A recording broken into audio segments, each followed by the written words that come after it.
Baik, selamat siang Bapak Frans Klasa. Selamat siang. Jadi pada siang hari ini Bapak Frans bisa menceritakan atau meriwayatkan sedikit terkait yang pertama sekali terkait perjalanan kira-kira suku Betu Klasa ini nih dari mana asalnya, terus dalam perjalanannya seperti apa yang pada akhirnya berada di wilayah Kakang Lowi Ingo. Mungkin yang diceritakan secara pertama mungkin itu dulu. Baru nanti setelah kita sampai di sini apa yang terjadi di sini itu mungkin setelah yang ini dulu. Untuk itu saya beri kesempatan kepada Mbak Frans untuk bisa menceritakannya. Terima kasih. Ini sedikit artinya dalam sedikit singkat ya. Jadi perjalanan Betu Klasa itu dari Malaka itu agak panjang. Agak panjang ya. Ini menyangkut kehadiran mereka di tanah itu dan mereka mulai bekerja sesuai dengan apa yang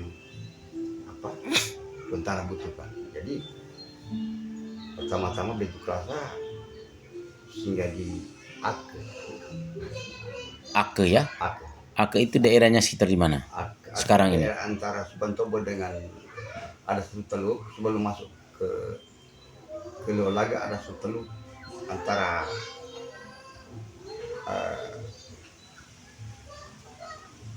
Menapa. Ya, ada satu teluk gitu. Dan namanya orang baru, jadi mereka tidak tahu mau kemana. Kebetulan ada seorang bapak dari suku Loangin. Loangin itu sudah lebih dulu di situ. Dan kebetulan dia juga mungkin ke pantai, entah kemana, kebetulan bertemu dengan itu Betu Klasa. Kira-kira komunikasi waktu itu mungkin cara bagaimana kita juga tidak tahu. Jadi mereka itu ditanya bahwa mereka mau mencari pemukiman baru. So, mereka itu istilahnya orang Tenamau atau pelaut, mencari tempat pemukiman baru. Nah, jadi kebetulan dari suku Langit itu menghantar mereka ke Rianduli. Di situ karena orang baru, jadi penyampaian pertama dari suku Loangin itu orangnya yang membawa mereka itu, mereka harus bawa kepada tuan tanah, istilahnya kebeda. Setelah itu sampai di situ dipertimbangkan, akhirnya mereka diperbolehkan tinggal di situ bersama dengan mereka punya rombongan itu, Betu Klasa. Di dalam sementara membawa tinggal di situ, mungkin kira-kira kebeleng itu melihat bahwa mereka ini mampu bisa berkarya di situ dan mereka diterima sah menjadi penduduk.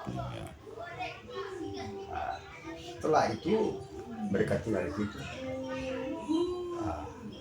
sampai terjadinya mereka di Betu Klasa itu ke Lebak Rokok. Itu pertama itu ada suatu pesta adat atau dalam bahasa Lamor katakan ahit. Ahilawa ya. Ahilawa. Itu orang sibuk sana kemari. Jadi namanya pesta itu dia memerlukan harus punya persiapan lauk pauknya. Kebetulan di Klasa ini mereka ada bawa jala pukat. Jadi cara penangkapannya itu mereka tidak usah mau cari yang ini, mau sebagaimana seperti biasa itu misalnya ayam dikejar. Mereka kebetulan ada alat itu, mereka bentang di pinggir kampung, pinggir hutan, menebarkan jala itu. Hingga ketahuan, akhirnya berita itu sampai kepada para tuan tanah Kebila ya. Jadi hal tersebut itu menurut mereka itu haram sekali.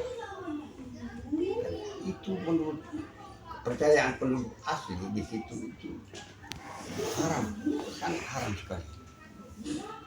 Setelah aid atau pesta adat selesai, perundingan antara para suku-suku dan para kabila yang Tuan di situ, mereka sepakati bahwa suku ini, bentuk kuasa kedua suku ini harus kita berikan tempat di mana sesuai dengan profesi mereka, harus di dekat pinggir pantai. Oh iya. Setelah ada kesepakatan, ada kesepakatan antara beberapa suku dan para tentara, mereka dihantar ke Lewak rokok. Ya. Dan menyerahkan secara sah Lewak Rokok.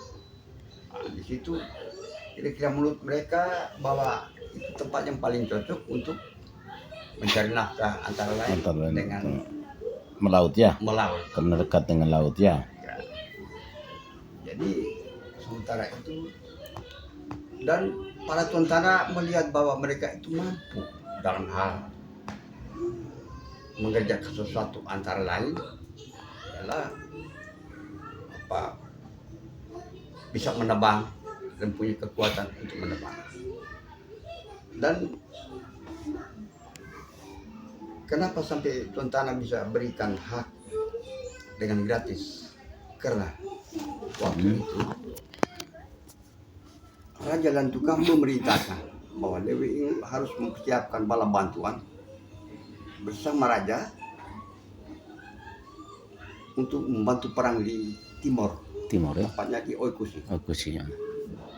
Jadi dari Lewi ini ditentukan dari suku Kebeleng-Keleng seorang leluhur bernama Buli, dan dari Tokepa bernama Olejin, dan dari Bentuk Lasa Golokau bersama Sinam. Karena jasa itu sehingga para Tuntana tahu bahwa orang ini mampu mengerjakan sesuatu.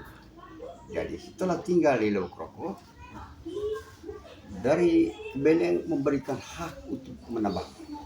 Dalam bahasa adat mengatakan reke keberke melgetu sedehong hale. Karena pagi panapa kembeda gawe ya ayak tawa duang ejeng gede-gedang ko oni lewu sesuani tanah. Itu berarti setelah keberangkatan pagi, tempat itu menjadi angkir atau punya penunggu. Menurut kepercayaan waktu itu, penunggunya dalam bentuk wujud ular, tapi itu manusia. Dinamakan bahasa Arab, menamakan Manakata. Itu memerlukan orang yang punya kekuatan. Ya. Istilah bahasa Indonesia mengatakan mijit. Kalau di bahasa Arab mengatakan supi alek hulu kote. Itu dia punya asalnya memang begitu. Sehingga dia bisa menebang, dan karena mampu menebang, jadi dinamakan oleh Kebeleng menamakan bahwa suku Kayu Talek. Dengan secara sah Kebeleng menyerahkan itu, dan mulai berdomisili di situ. Setelah itu tempat mana yang mereka harus tenang? Mulai dari pinggir kampung Lewalaga dinamakan, ada tempat dinamakan Kroe Hapembaku. Entah artinya apa kita tidak tahu. Sampai kepada Sungai Baru. Itu diberi hak untuk menebang secara sah. Setelah menebang, mereka sendiri tinggal di Lewak Rokok. Setiap mau hajatan atau seremoni adat, dan mereka harus memanggil Tuan Tanah ke Renduli. Akhirnya berpikir mereka juga rasa bahwa sebaiknya kita putuskan keluarga kita atau saudara kita yang bisa menemani mereka, sehingga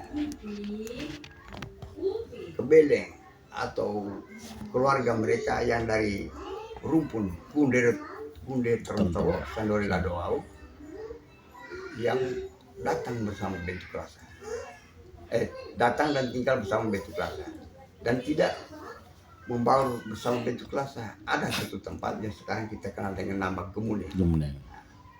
di situ Riang Kemuneng ya. ya Riang Kemuneng yang disebut Riang Kemuneng.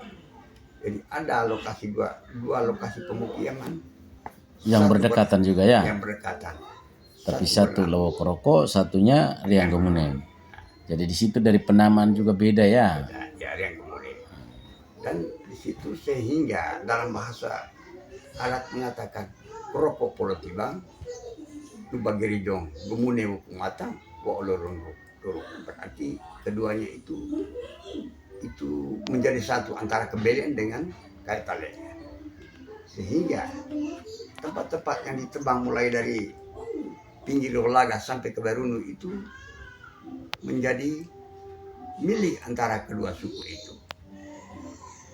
Kayu talenya bentuk rasa, kebelian atau tuantaranya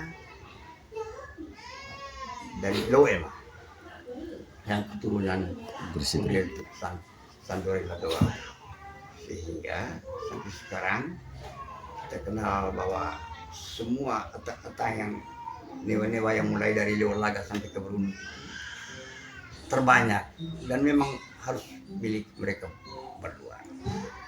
Tuh ada yang ada di situ mungkin hibah atau jual beli atau kena hubungan darah. Ya. Jadi persisnya itu dengan secara sah tentara menyerahkan. Terima kasih. Oke, baik.